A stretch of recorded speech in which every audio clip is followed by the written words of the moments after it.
لا ده احنا نشوف بقى عبد الشافي صادق يا جماعة وهو بيقول كلمتين.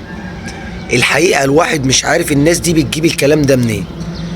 بيقول لك جمهور الزمالك في مباراة سيراميكا كان بيشجع بطريقة متحضرة جدا وجمهور الزمالك مستهدف.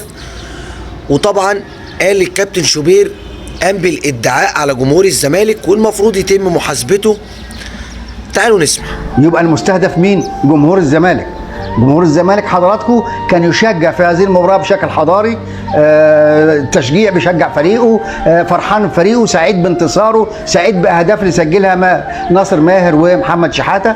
لا يمكن ان يرتكب هذه الجريمة. فانا شايف ان ما ادعاه الكابتن احمد شوبير ده يمثل جريمة تستوجب الحساب والعقاب، لان ما يصحش نوزع التهمات على الا اذا كان فعلا عنده خطاب احنا ما نعرفش عنه حاجة. هل الكابتن احمد شوبير يمتلك خطاب من استاد هيئة قناة السويس؟ لا حول ولا قوة الا بالله. والله العظيم الواحد ما هو لاقي كلام يقوله للناس دي.